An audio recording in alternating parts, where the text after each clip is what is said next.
பழம்பாடல் சொன்னது.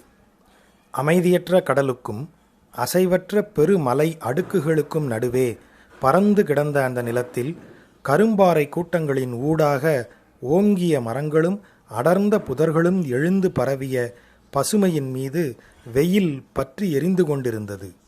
காடு அதிரச் செல்லும் சுழற்காற்று போல பெரும் யாளிகள் நடமாடின. அவற்றுக்கு பின்னால் கழுதை புலிகளும் காட்டு நாய்களும் மூக்கு நீட்டி முகர்ந்தபடி செவிகளை விடைத்து கால் பரத்தி மெல்ல நடந்தன. சிறகடித்து கேவி எழும் யாளிகள் பாறைகளில் தாவித்தாவி வேட்டையாடின. அவை விட்டுச் சென்ற வெள்ளெலும்புகள் வெயிலில் சிரித்து கிடந்தன. குமரி நிலம் இறப்பின் தெய்வம் தாண்டவமாடும் நிலப்பரப்பாக இருந்தது. அங்கு பிறப்புக்கும் இறப்புக்கும் இடையேயான வெறும் இடைவெளியாக வாழ்க்கையை கண்டபடி வாழ்ந்தனர் தொல்குடி மக்கள். காடு பருக்கொண்ட உயிர்வெளி. அதன் செறிவிற்குள் ஒவ்வொருவருக்கும் ஒவ்வொன்றுக்கும் அளந்தமைத்த இடம் இருந்தது. அதில் மீதமின்றி பொருந்தி நிறைத்து கொள்ள முடிந்தது. அப்போது உடலிலும் உள்ளத்திலும் உணர நேரும் தன்னிலையை நிறை என்றனர். காடு ஓர் அரவணைப்பு. அதனுள் இருக்கையில் அவர்களின் உள்ளிருப்பவை முழுக்க கிளைகளாகவும் வேர்களாகவும் கொடிகளாகவும் கிளம்பி விரிந்தன. காட்டுக்குள் தனிமையே இல்லை. கட்டுவதனால் அது காடு, கடுமை கொண்டதனால் அது காடு. அங்கே இன்னும் கண்டு அடையப்படாத கோடி கோடி சொற்கள் இலை நுனிகளில் துடிதுடித்தன. ஓய்வே அறியாத உறவுகள் கொடித்தளிர்களில் தவித்தன. காட்டுக்கு அடியில் வேர்களின் தலைகீழ் காடு மண்ணின் ஈரம் நோக்கிச் சென்றது. வான் ததும்பி பெய்த ஒளி இறங்கிச் சென்று அதன் நுனிகளில் மிளிர்ந்தது. காட்டு உயிர்கள் அனைத்துமே முதல் மனிதனின் உடல் விட்டு பிரிந்தவையே. அவர்களின் கனிவே பசுவாகியது. வன்மை கனத்து காடதிரும் யானையாகியது. சினமே சிங்கம். எழுச்சியோ காற்றை தாண்டும் மான். ஓயாத தேடலே குரங்கு. விடுதலை பறவை. ஒலியின்மை மீன்கள்.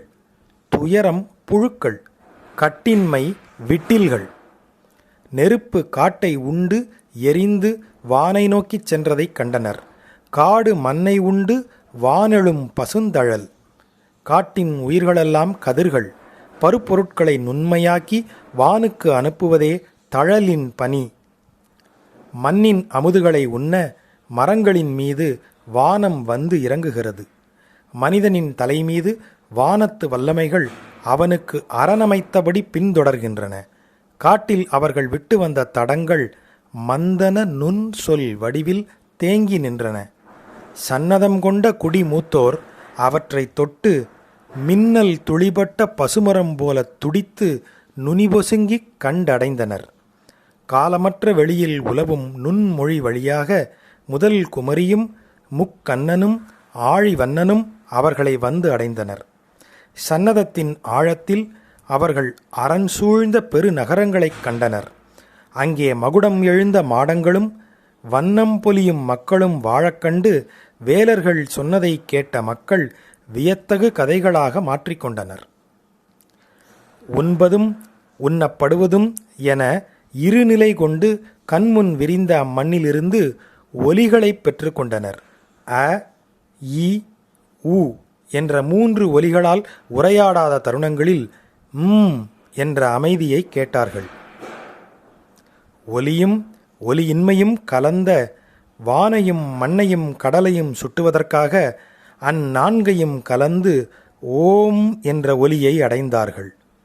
அச்சத்திலும் மகிழ்விலும் துக்கத்திலும் அப்பெரும் வல்லமைகளை அவ்வொலி சுட்டியது. அவ்வொலி அவர்களுடன் இருந்தது. கனிந்த முதுமூதாதையின் அருள் போல.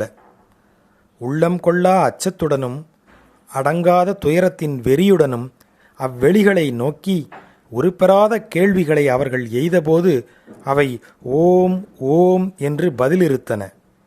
ஒவ்வொன்றிலும் உறையும் இருப்பின் ஒலி அது என அறிந்தபோது அவ்வொலி ஆமோதிப்பின் ஒலியாக மாறியது.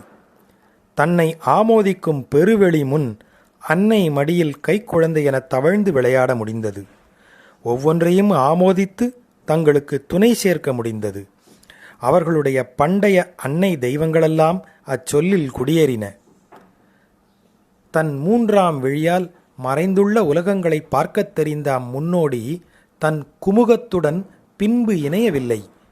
அவனது ஏராளமான குழந்தைகளில் எஞ்சியவை 2.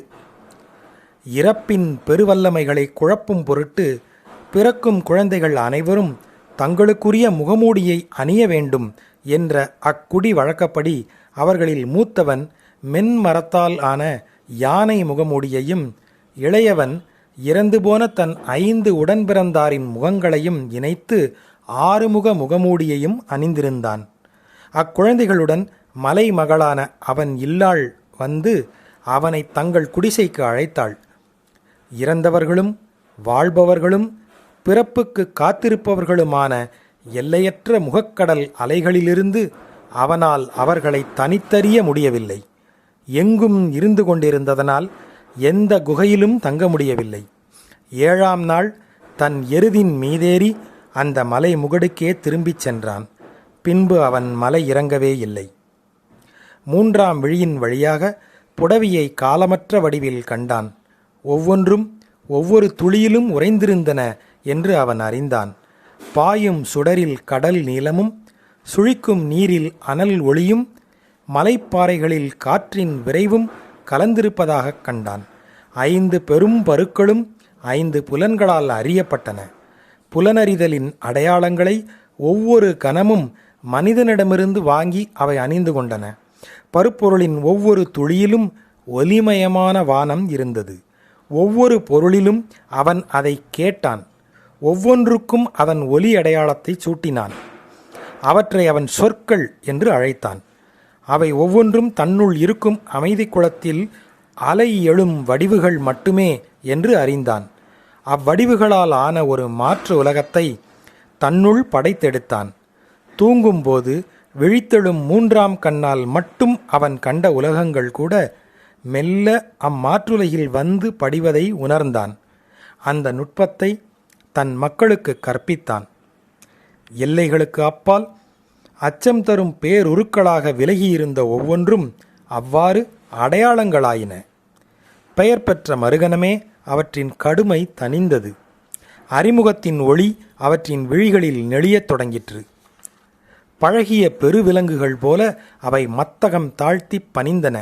அப்பருப்பொருட்களின் பருவின்மையால் கட்டப்பட்ட அந்த ஆழத்து உலகில் மேலும் இடம் இருப்பதை மகிழ்வுடன் கண்டடைந்தார்கள். அங்கு அறிய முடியாமையின் அச்சம் தரும் திரை இல்லை. ஒவ்வொன்றும் எதிர்பாராதபடி தங்களை வெளிப்படுத்தி திகைப்பை தரும் முனைப்பை இழந்து விளையாட்டு பாவைகள் போல எளிதாக இருந்தன. ஒவ்வொரு கணத்திலும் அவை தங்கள் புதிய இயங்குநெறி ஒன்றை திறந்து காட்டி மகிழ்வித்துச் சிரித்தன. அங்கு கண்டடையப்பட்ட நெய்து எடுக்கப்பட்ட ஒவ்வொரு நெறியும் புறத்தே விரிந்த பருவுலகையும் கட்டுப்படுத்துவதை கரையற்ற வியப்புடன் அறிந்தார்கள். அந்த பதில் உலகு அவர்களை மீறி அவர்களின் ஊடாக விரிந்து விரிந்து சென்றது. ஒரு கணத்தில் அதன் பெரும் நெசவில் தங்களை சிறு கன்னிகளாக கண்டடைய நேரிட்டது. ஒவ்வொன்றிலிருந்தும் உயிர்ச்சாற்றை உறிஞ்சி உறிஞ்சி வளரும் அந்த மாயப் பெருவழியை அவர்கள் வழிபட்டனர். தம்மை இமிழும் அதற்கு தமிழ் என்று பெயரிட்டனர். பறவைகள் உண்டு, பறவைகள் விதைத்து காட்டை நிறைக்கும் கூலமணி போல தமிழ் அவர்களின் ஊடாக வளர்ந்து சென்றது. பறவை மண்ணை தொட்டு தொட்டு மொள்ளும் உறுப்பை அலகு என்றனர். ஆகவே அளப்பது அலகு என்றாயிற்று. அளவைக்கு உட்படுதல் இலகுதல். இலகுவதன் தொகை உலகு. காண்பதிலெல்லாம் உறையும் மெய்யை தமிழ் அவர்களுக்கு காட்டியது. அம்மெய்யே தங்கள் உடலென்று அறிந்தனர். மெய்யே தங்களைச் சுற்றிலும் பல வகையான வடிவங்களில் வாழ்வதாக கண்டதும் அந்நாள் வரை அவர்களை ஆண்டு கொண்டிருந்த அச்சம் அகன்றது. தங்களை உள்ளிட்ட அந்த தொகுதியை சீவம் என்றனர். அச்சீவங்களின் தலைவனான அவனை சிவம் என்றனர். அவன் குடியினர் முழு நிலவு நாட்களில் மலைக்குகைக்குச் சென்று அவனுக்கு ஊனும் பழங்களும் படைத்து வணங்கத் தலைப்பட்டனர். தன் 3ஆம் கண்ணால் கடலின் கரிய திரையால் மூடப்பட்டு மறைந்த அவர்களுடைய மூதாதையரின் மண்ணைக் கண்டான். அதன் வடிவங்களை அவன் வரைந்து வைத்தான். யாளிகள், பறக்கும் விலங்குகள், பனைமரம் போன்ற பாம்புகள், நடுவே ஓங்கி நிற்கும் மலை உச்சி மீது கூந்தல் பறக்கும் ஒரு பெண். அவள் காலடியில் பாறை கூட்டங்கள் மீது சிதறும் அலைகள். அத்தனை அன்னை தெய்வங்களும் அவள் முகத்தோற்றத்தையே கொண்டிருந்தன. அனைத்துமாகி நின்ற அவளை ஆதி என்றனர். ஆதியின் துணை ஆதன். அவள் மைந்தனான முக்கன் முதல்வன் அத்தன் என்று அழைக்கப்பட்டான். அவளுடைய நிறம் நீலம் என்று பெயர் கொண்டபோது அவள் நீலி என்றானாள். நீலியால் ஆளப்பட்டது நிலம். நிலத்தின் இயல்பு நிலை. அவர்கள் மொழி விரிந்து சென்று விண்ணையும் மண்ணையும் மூடியது. அவன் மைந்தர்களின் தலைமையில் குமரி மக்கள் வளர்ந்து பரவினர். யானைமுகன் குடியின் அறிவுக்குத் தலைவனாக இருந்தான். ஆறுமுகன் வெள்ளற்கரிய தளபதியாகவும், தலைமுறைகள் மடிய மடிய தூக்கமற்ற நுதல் வெளியுடன் அவன் மட்டும் மலைமீது வாழ்ந்தான். இருண்ட வானில் அவன் வாழும் கயிலை எனும் வெண்மலையின் உச்சிப்பாறையில் நிற்கையில் கூனல் இளம்பிறை அவன் சடை முடிமீது வந்தமரக் கண்டார்கள். வறண்ட கோடையில் விடாய் நீர் தேடி சீவங்கள் காட்டுக்குள் அலைமோதும் போது அவன் தன் மலைப்பாறை மீது ஏறி நிற்க கருஞ்சடை கற்றைகள் விரிந்து வானில் பறந்து கருத்து கனத்து இடி பிளிரி பிளந்து வழிவிட வானின் திரைக்கு அப்பால் அணையுண்டு கிடந்து அலைமோதும் வான் பேராறுகள் மண்ணோக்கிப் பொழிவதைக் கண்டார்கள். புயலில் காடுகள் கொந்தளிக்கையில் தன் மலையுச்சி மேடை மீது அவன் ஆடும் அந்த கூத்தைக் காண அவர்கள் கூடுவதுண்டு. அவனது தூக்கிய பாதத்துக்கு கீழே குமரி நிலம் வாழ்ந்தது. தலைமுறைகள் தொடர்கையில் அவனை கண்டவர்கள் இல்லாமல் ஆயினர். கதை சொற்களில் பேருரு கொண்டான் அவன். அம்மலையையே அவர்கள் அவனாக வணங்கினர். அதன் மீது எரிந்த காட்டு நெருப்பை அவன் வண்ணம் என்றனர். அங்கே அழிவற்ற ஆதி அன்னையுடன் இணைந்து அவன் வாழ்வதாகச் சொன்னார்கள். மலையுச்சியின் ஊழி வெறுமையில் அன்னையும் அவனும் ஆடும் கூத்து தொடரும் கதைகளைச் சொல்லி குழந்தைகளை வளர்த்தனர்.